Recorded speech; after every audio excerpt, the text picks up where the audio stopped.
To you live from our studios at the Platinum Place here in Accra, streaming live across the world on our socials on Facebook and YouTube. Let's take a look at our headlines tonight.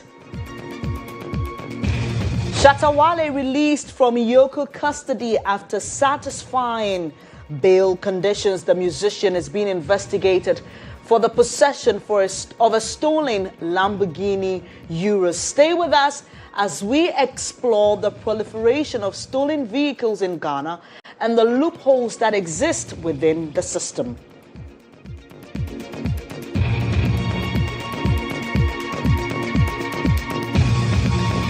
Also in this package, Health Minister reveals exchange of pleasantries with Ralph St. Williams was mere courtesy as he bemoans what he considers attacks on his person.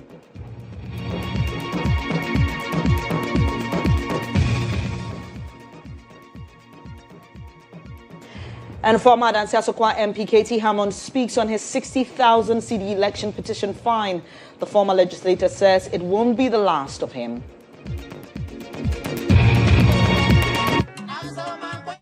If for 24 years, people of Asantehemaa were able to vote for me,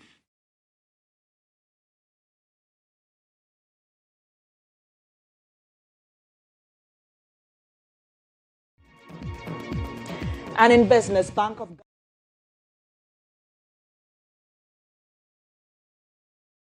corporates unless such transactions are backed by deposits. We go live with an associate director in financial advisory at Deloitte to understand the way forward.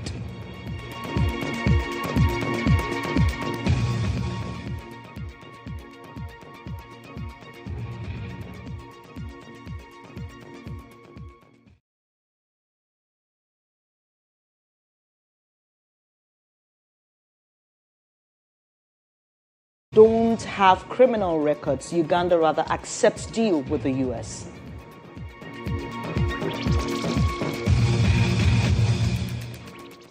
We've got details of this story plus many others to stay.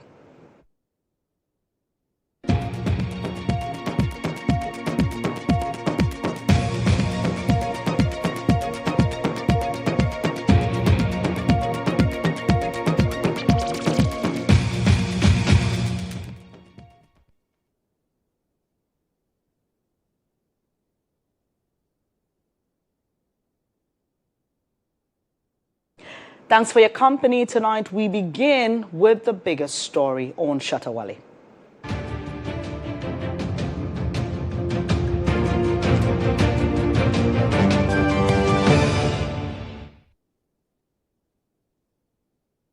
So for many Ghanaians, Shatta Wale isn't just an artist. His energy, controversies and resilience sum up the Shatta movement. His music speaks to the streets, his personality sometimes stirs debates, and his lifestyle often makes headlines. But tonight is not a new song or a sold-out show putting him in the spotlight. The man known as the dancehall king arguably is caught in the middle of a major fraud investigation over a Lamborghini Urus. His luxury vehicle has now become evidence in a suspected financial crime case on the desk of Yoko and US authorities.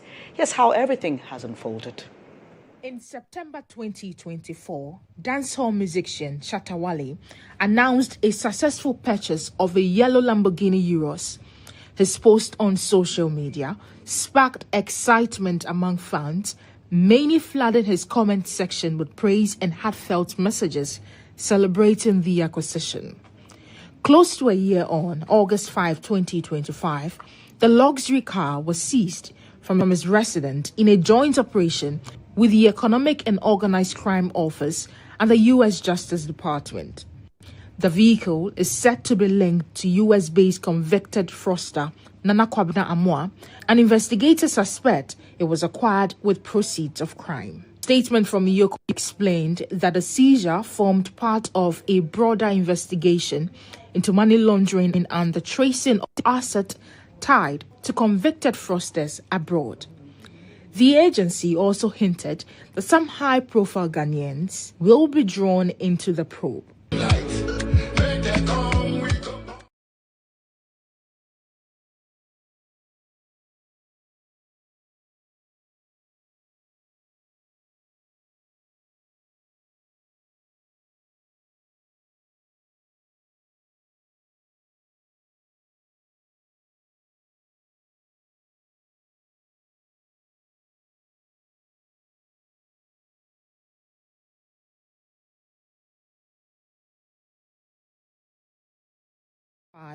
Iyoko detained him for questioning about his tax obligation on the vehicle and his knowledge of the fund's origin.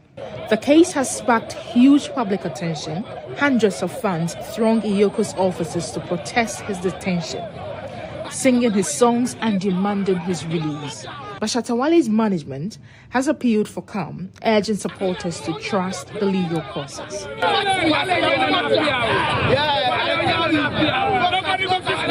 With Iyoko digging deeper and Shatta Wale insisting on his innocence, the big question remains: where will this case clear his name or drag the dancehall king deeper into controversy?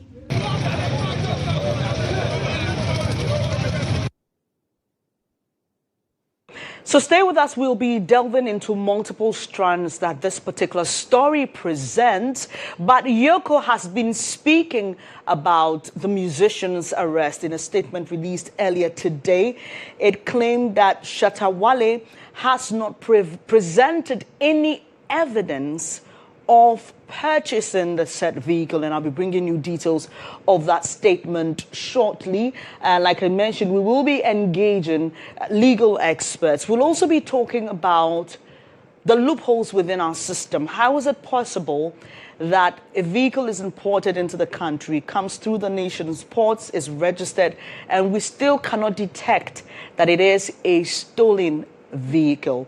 Well, on the statement released by Iyoko, here are highlights. Shatta Wale has been unable to identify the person from whom he purchased the Lamborghini Urus vehicle from, except to say he purchased it from the streets.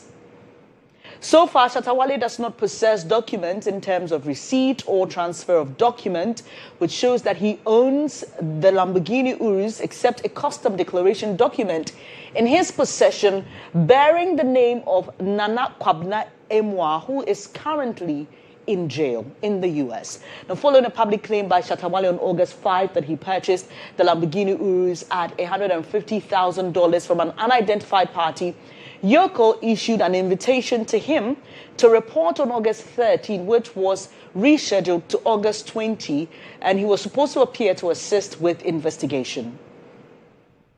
And according to Iyoko, this is what Shatta Wale told the office: I purchased my Lamborghini Urus for $150,000 from the streets.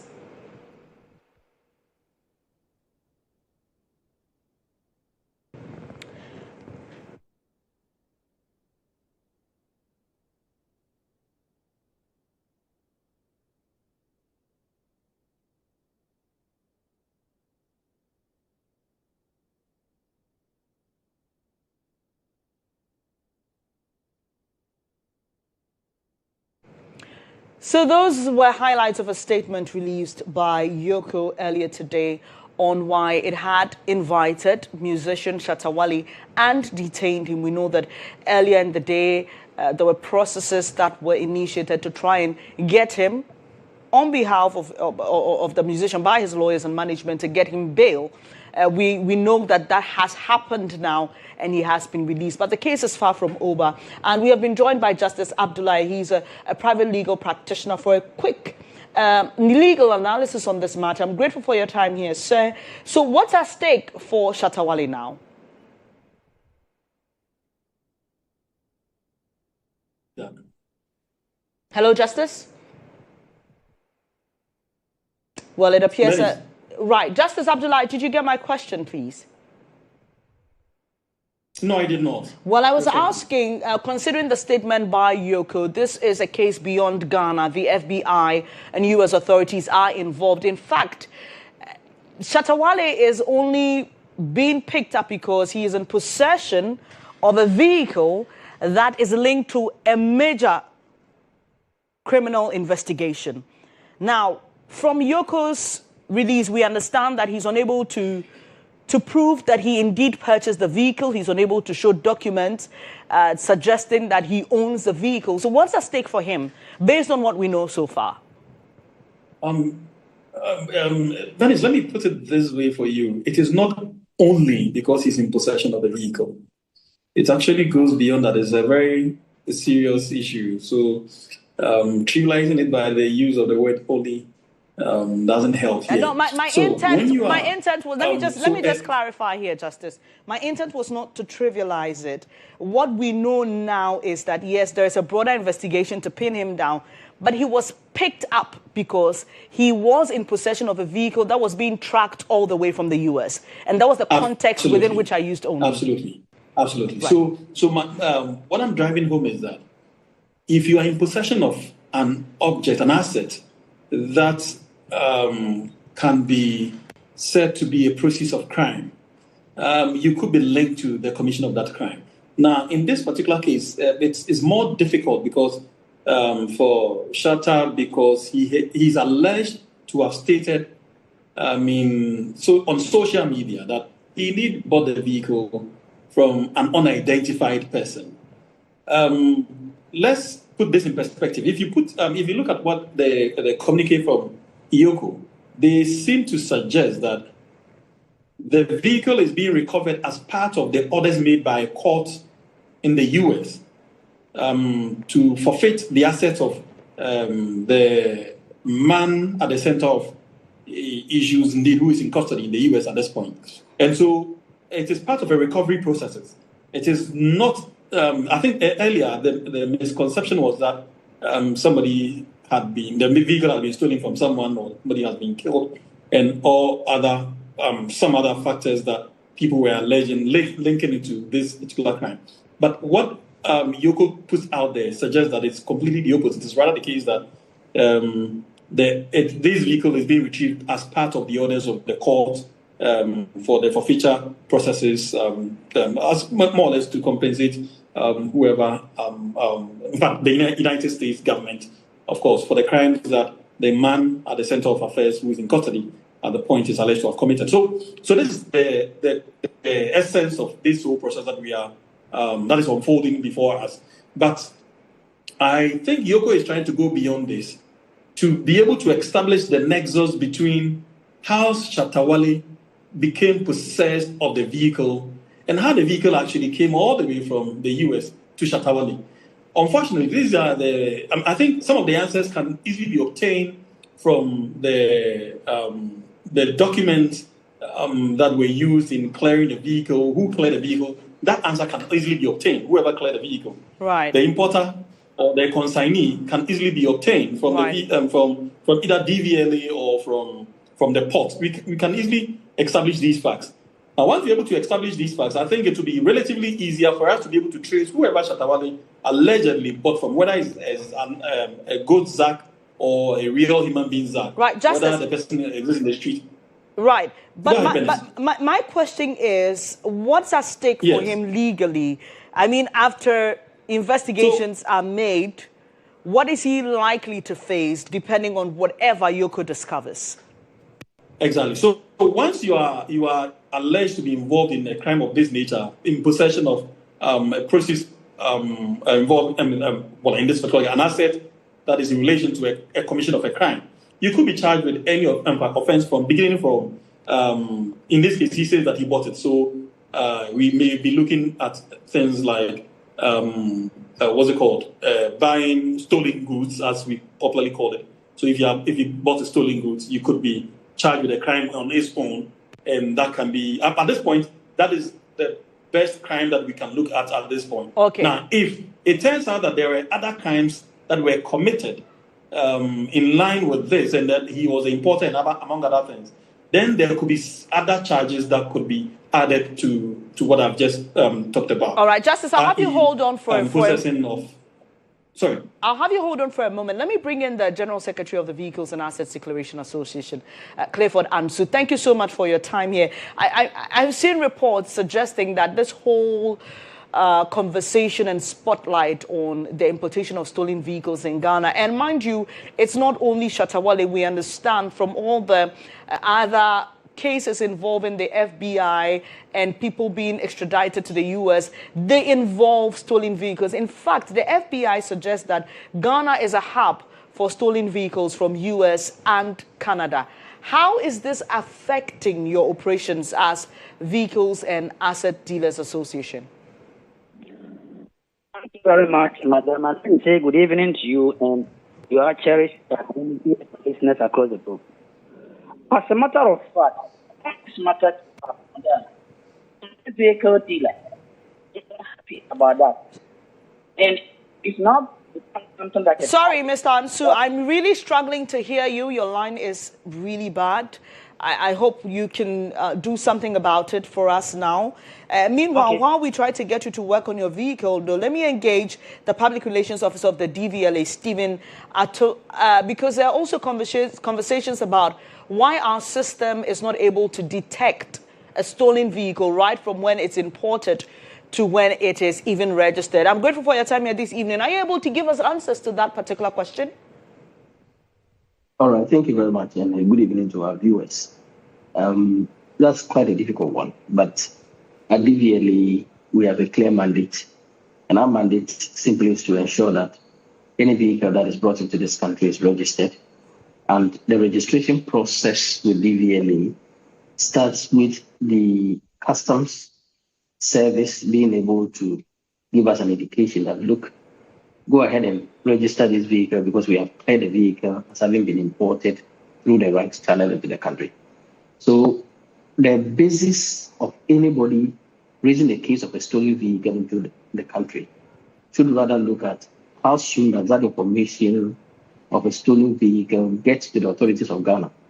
You know, at DVLA, we have a difficulty in being able to tell that a vehicle that has been cleared by customs is actually a stolen vehicle that is being referred to us for registration. In fact, if customs should have the information ahead before the vehicle arrives in Ghana, they will impound that vehicle. And there's no way such a vehicle would have been cleared by customs for it to even come through DVLA.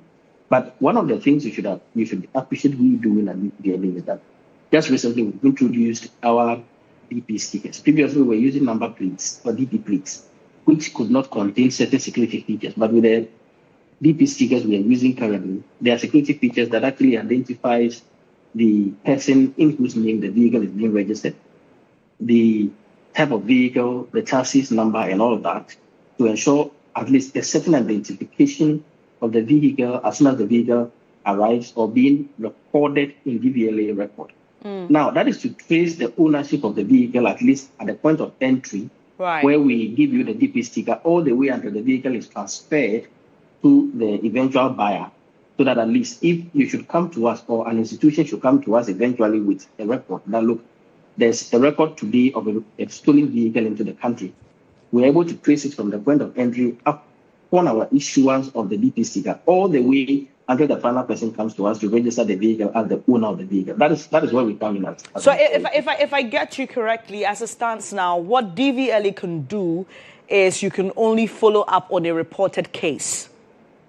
Exactly. If an institution should reach out to us and say that, look, please help us trace this vehicle and see in whose possession it is, we can. And you know also that if a vehicle is registered with the authority and the person transfers that vehicle, it is required that the person goes through the right processes in transferring the vehicle. Right. Otherwise, if a vehicle is used to commit a crime, you have given the vehicle to someone and it is registered in your name, you are the person that will be traced to have committed that crime. So I think that the basis of this discussion to be good to have customs, to know how their systems are able to trace as and when, and at what point are they able to trace and say that this vehicle is a stolen vehicle. But I believe that if the information should come to them ahead, before the vehicle even arrives in Ghana, there's no way they would have passed it for. Thank you for raising that, because I did indeed engage a rep of the Customs Division of the Ghana Revenue Authority. And what I was told was that their major interest is to ensure that you're paying the right taxes and the right fees for clearing that vehicle. Their mandate is not to ascertain whether the vehicle is stolen or not. They claim that that's solely at the feet of security agencies who are also present at the port. We're trying to reach GHOne. Unfortunately, we were unable to raise a rep on the show, but hopefully in subsequent bulletins, we will do that as we try to unravel why the existing loopholes are in the system. But let me try once again the General Secretary of the Vehicles and Asset Declaration Dealers Association, I beg your pardon, Clifford Ansu. So I was asking whether there is any veracity to the claim that concerns about stolen vehicles being in the country are affecting your job as importers of vehicles. Thank you very much, madam. Let me say very good evening to you and your listeners across the globe. It is indeed affecting our businesses. And it has affected it, not as been affecting. The reason is that it's unfortunate that Ghana now is being put on this map that Ghana is half of this kind of stolen vehicle. Now, before you buy a car from America or Canada or even Europe and import into Ghana, what you have to check out as a buyer from that country or as an importer is that any vehicle that you go on for, you have to look at what you call certificate of title. In that certificate of title, every vehicle dealer in America will give it to you. In that one, it contains the VIN, VIN, right? Vehicle identification, number. The chassis number. And that chassis number, when you even Google, it will give you all the information of that particular vehicle, whether the car was stolen vehicle, whether the car involved in an accident or something. You get the information. Fine. After even that, when you buy the car also, whoever that you buy the car from has to give you a proof of purchase. A proof of purchase is something that come to your shop to buy something and you are giving a receipt. That's it.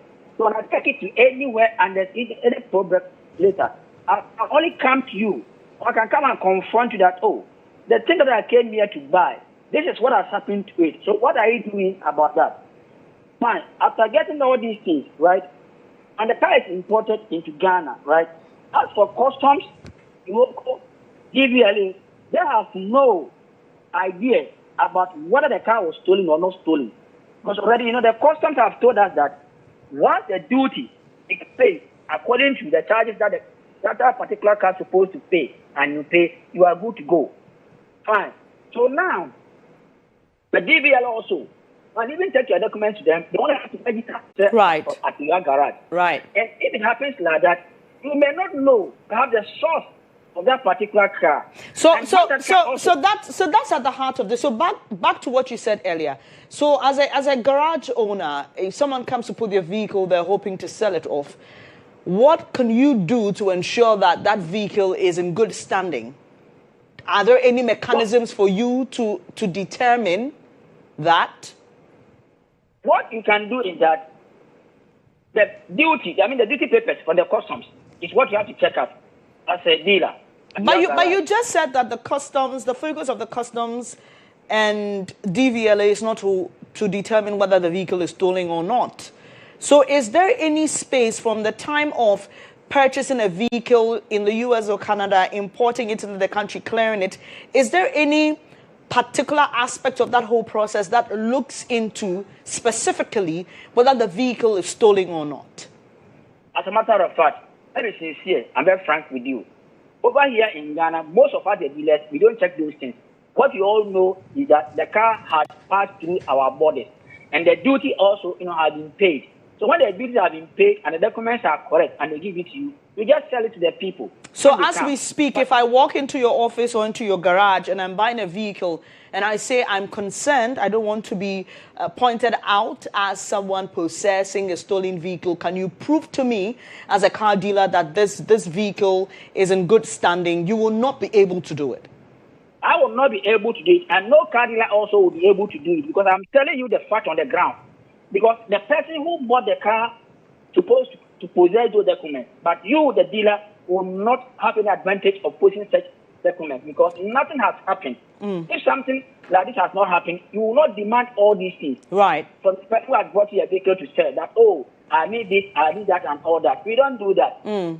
We don't do that. Do you think, considering that this issue and others that have come up earlier in the year, to the extent that they're affecting your work, do you think that we need to relook at the system and probably make space for something of the sort? As of now, what has happened is something that everybody must learn, something out of it. Because going forward, if you don't learn, this issue is going to continue all the time. I remember very well that second term of President Kufuor, this thing happened. Second term of Nana Kufuor, this thing also happened. But, during the time of GHOne, during the time of President Asantehemaa, and during even the time of President Mohammed said, all these things never happened. Right. But it appears that we don't know why these things have not come up again. So we have to, all of us as a country must sit down and look at it that, from now going, this is what we have to, put our stresses together. I'm grateful for your time. Mr. Answer, I'm grateful for your time. That's all time will allow us. But let me end with Justice Abdullahi. Briefly, please, to buy a vehicle now, since this has come to the fore, what can I do? What can I do to ensure that as I'm going to buy a vehicle myself, I ensure that I'm buying a good vehicle? Let me put that question to you, rather, PRO of the DVLA, Stephen Ato. All right, thank you. So I think that this opens up the discussion. I know that for DVLA, for instance, if a Ghanaian outside this country goes has a driver license and comes down into Ghana and wants to convert the license into a Ghanaian driver license, there's a database that allows us to be able to confirm that indeed the license the person has brought in is a valid license for which we can do the conversion.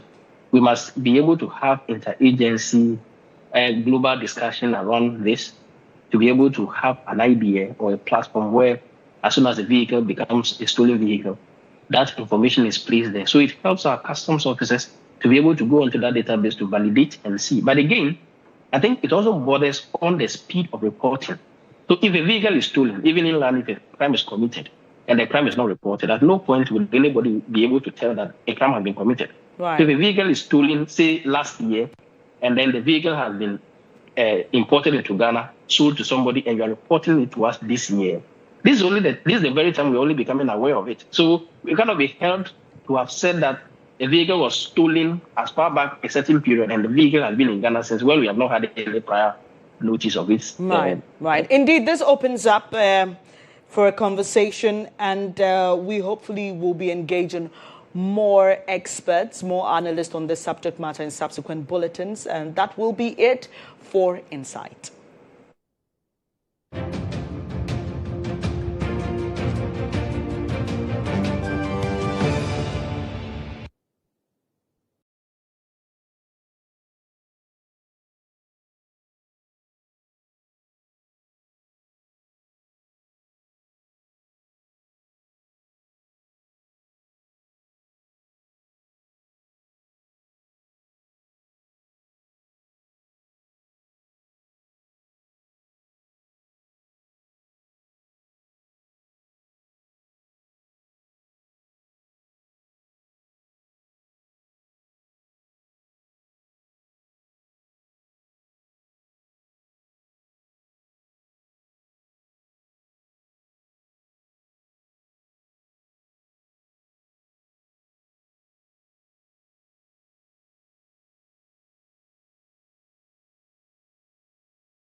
NDC and Deputy Director of Operations at the Presidency, Mustafa Gbande, is standing by his stern warning that former New Patriotic Party appointees currently under criminal investigations will be arrested if they show up at the upcoming Akwatia by-election.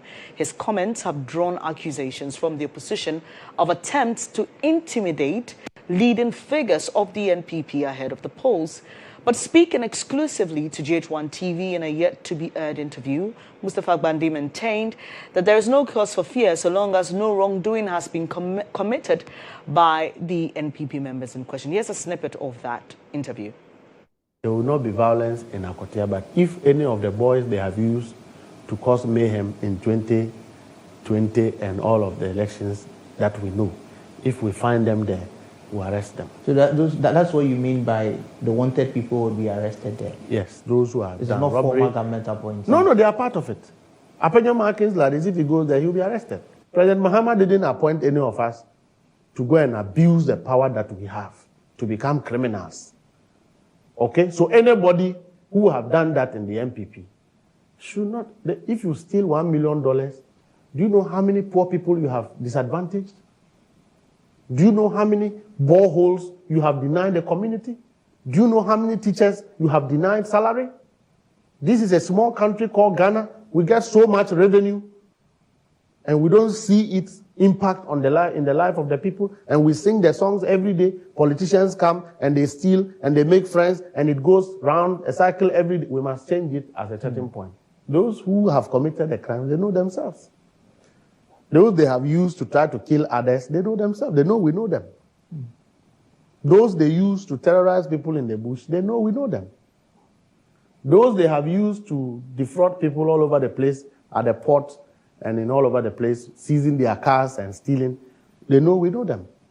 And the police are looking for those people. So if we can't find you, and there are those who are asking, why would you wait for Akwatia?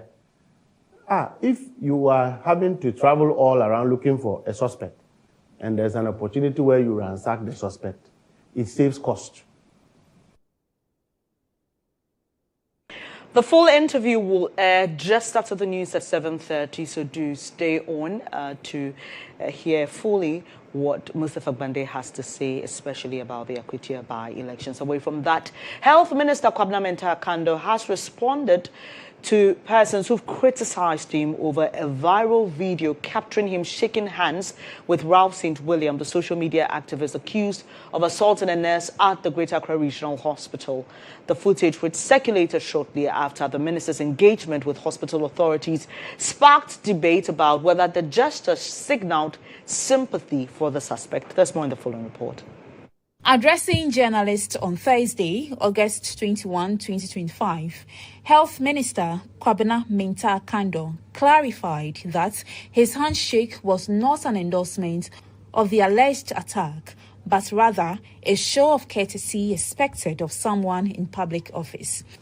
Now, when I pulled out, my attention was drawn to a gentleman called Ralph, who was at the center of the controversy. And so he was walking towards us as a group. The medical director was with me. The deputy director general was also with me. When I asked him, the gentleman then stretched his hand, shaking me and trying to whisper something into my ears. Ladies and gentlemen, at this point, should I push the guy that don't whisper anything into my ears? Should I snub him? Should I shout at him? Even if that guy has been prosecuted and sentenced to life imprisonment, and he stretches his hand to shake me, as a minister, as a public officer, I have the duty to stretch and greet him. Adding that his actions had no bearing on the government's stance towards the incident.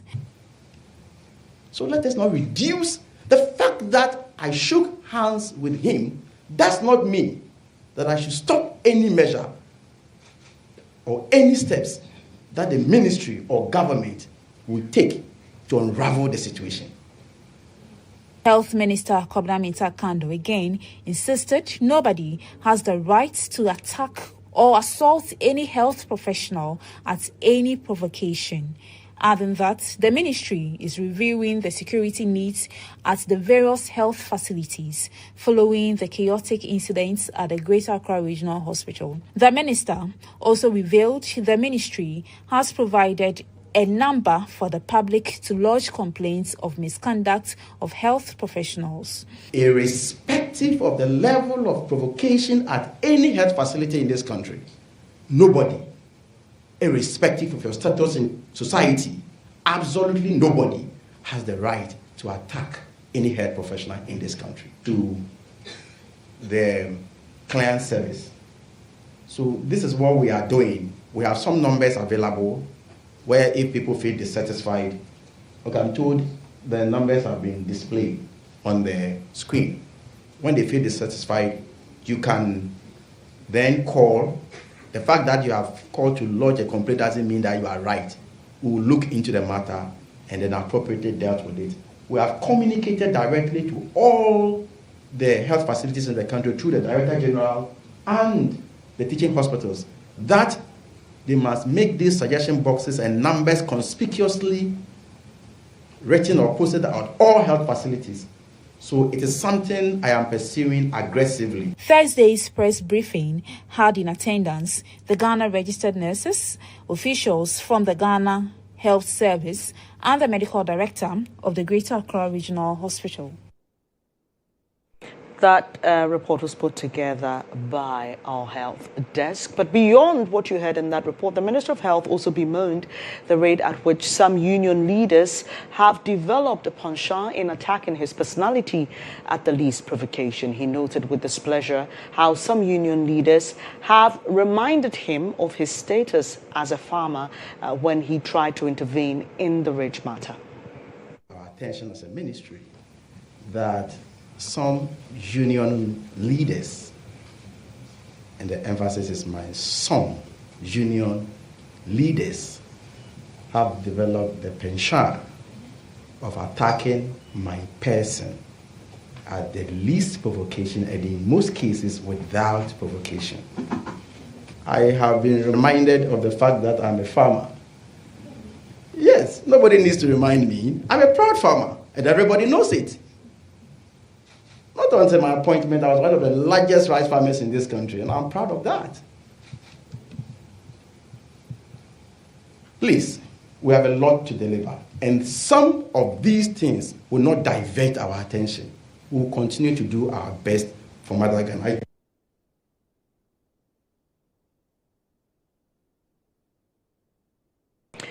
Away from that, hundreds of Ghanaians joined Asantehemaa Otumfuo II in the Mission Palace today to mourn the passing of the Asantehemaa Nana Kumasi Yadom III.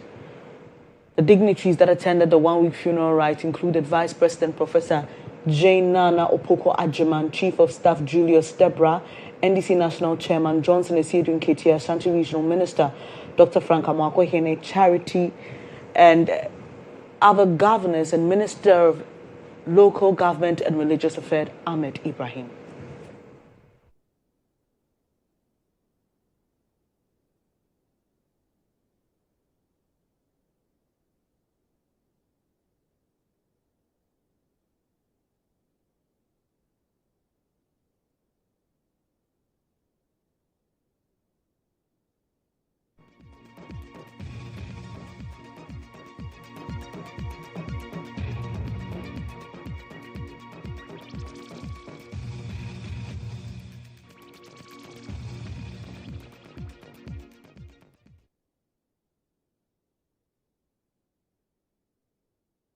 Of you're just seeing pictures of the one-week observation of the Asantehemaa Nana Kunedu Yadom III. I beg your pardon on the earlier slip. Nana Kunedu Yadom III. Our Ashanti Regional Correspondent Justice Isaac Bediako was then joins us with more. Isaac, do we have details of what is likely to happen in honor of the Asantehemaa in the coming days?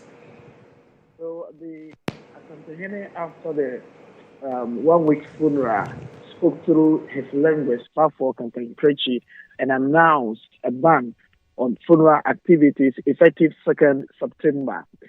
Then he also confirmed that it announced the date for the final funeral rites of the late Asantehemaa, which will also start from 14th to 17th September.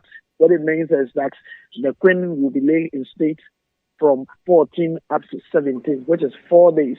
That's when she will be lying in the state. So the communication to the traditional leaders within the Asante Kingdom is that they should start preparation towards the final funeral rite of the late Asantehemaa, which will start from the 14th of September to 17th of September. So now people who have already planned their funeral from 2nd September up to 18th September, they have to reschedule the date for the funeral simply because there is a ban which will take effect from 2nd September. Traditionally, they also announced that between the 14th to 17th, traditional leaders are expected to play the various traditional roles that will be assigned to them in line with tradition. So for trading activities in particular, on the day that the Queen the final day for the funeral, which will be on the 17th, they expecting that all trading activities within Kumasi will be halted so that they can observe various traditional activities that will take place, because that's when the Otumfuo will come to Adum Pampaso, and he will walk from Pampaso through to Menchia. So it will affect trading activities within Kejetia, because they will also be performing some traditional rites within Kejetia, because there's a river called Subin that they usually perform traditions there. And so it will affect movement within that particular area. So okay,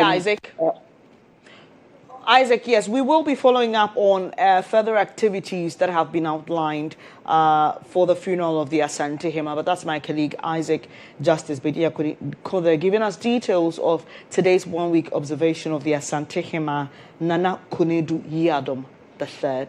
We'll bring you business news updates shortly. The Business Brief is brought to you by CompuGhana, passion for technology.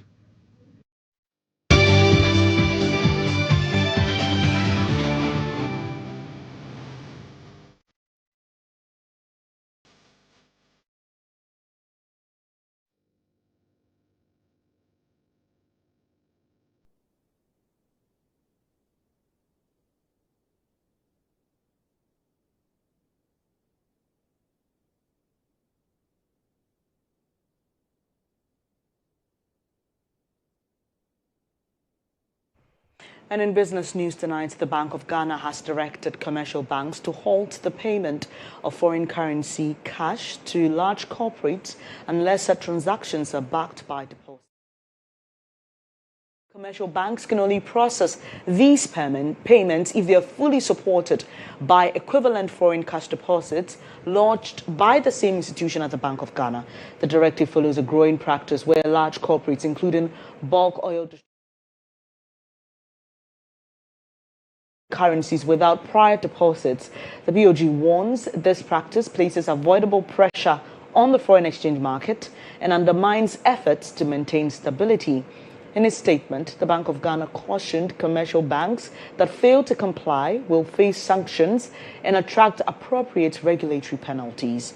It further emphasized the need for strict adherence, urging all banks to ensure that available foreign exchange resources are applied efficiently and transparently.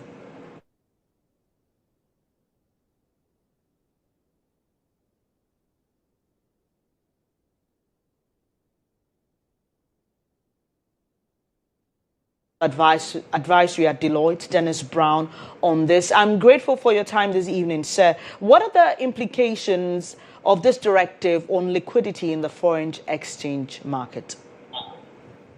Good evening to your viewers. The notice from Bank of Ghana, and for me, it's a bit of a logical approach where Bank of Ghana is looking at all these big, large corporates that are cashing out efforts from the bank, and yet, not really supporting the system with the inflows that they generate from their sales. And I think Bank of Ghana's move is in the right direction, and has to say that, look, if you are a mining company, for instance, you sell your produce out there, where does the inflows go? Typically, if you want to be fair, the inflows. Can you hear me, sir? Yeah, hello. I'm struggling to hear you. Is it possible to reposition? Okay, let me. So that's Dennis Brown. He's Associate Director and Financial Advisor at Deloitte, sharing his thoughts on what the Bank of Ghana has been directing commercial banks to do with regards to giving cash in foreign denominations to large corporates. And if we still have him on the line, we could delve further into this. Hello, Mr. Brown. Well, too bad we lost him. Sincere apologies for that. But he actually believes that the BOG is moving in the right direction with this decision. Let's now bring you international news. The Business Brief was brought to you by CompuGhana, passion for technology.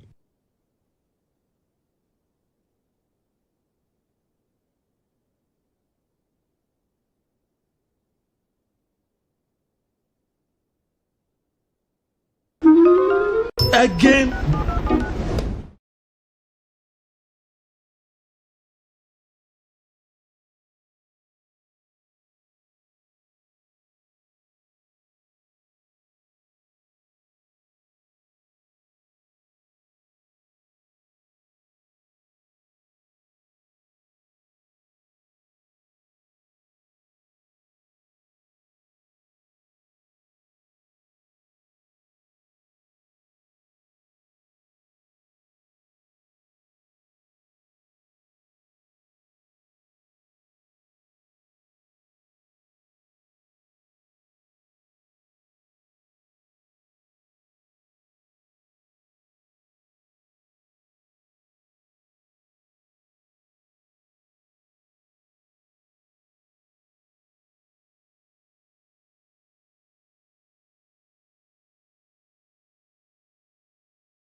It has agreed a deal with the United States to take in deported migrants on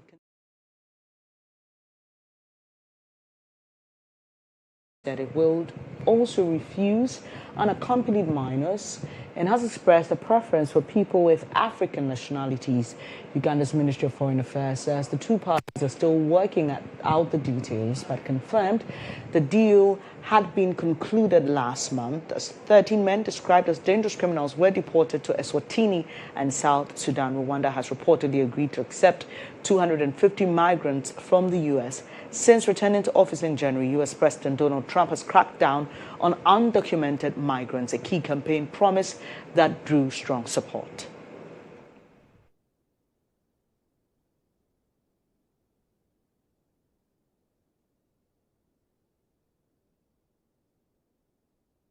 Shatta Wale has been addressing his fans and other interested persons after he was released from Yoko a while ago.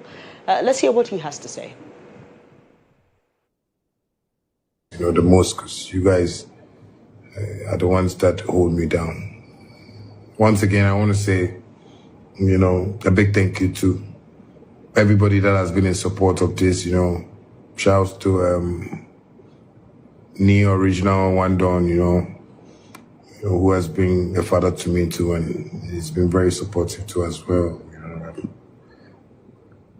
to all the staff of Yoko, you guys have been wonderful. At least I came there. You guys really took me through that rightful processes that, you know, was needed. And I just want to say God bless you. And, you know, to Mr. Ramonacha, I just want to tell you, you know, I thank you so much for your understanding.